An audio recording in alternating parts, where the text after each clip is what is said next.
And another thing that's a big change in my lifetime is that when I was growing up, children particularly, because I was a child myself, poor children really looked different from middle-class children because nobody had a whole lot of clothes. My mother would put my hymns down every year before the school year started.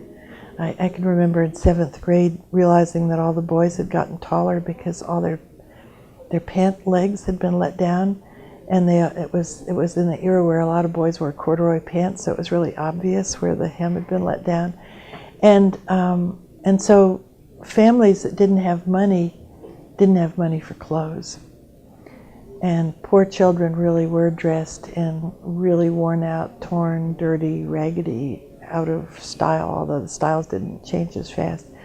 These days, if you look out in our warehouse, we've got bags and bags of clothes that we're trying to get rid of. There are just so many clothes in the world.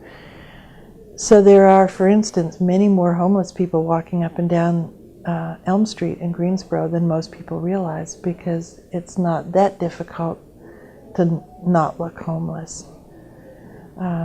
Except for the grooming. It is more difficult to get your hair done and have the products. But as far as clothes go, and shoes are a little bit more difficult.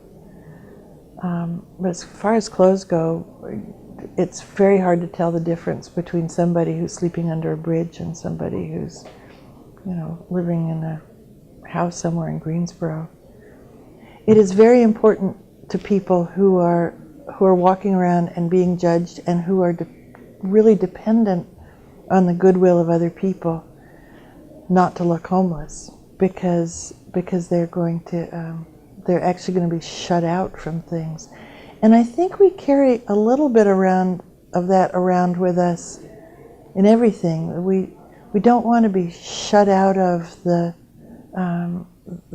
our connection with other people just because of the way we dress. And so sometimes people dress in a certain way in order to find the other people who dress that way. I mean, the punk rock uniform, or just sort of the hippie uniform, or something that's where you are immediately identifiable, not as a part of it. It's not like a uniform like a cadet's uniform or a band uniform, but it still helps you, or a band shirt. Now there's another one. People wear band shirts just so that other people will know that they like the bands that they like. I've always been most comfortable in the A-line skirt version of things, where people have to get to know me. I'd like to think that it's not. I don't wear sort of a bumper sticker in my visual image. But I worked alone for most of my career, so I just wore whatever I was wearing to work. And when I started working here, I began to realize that it was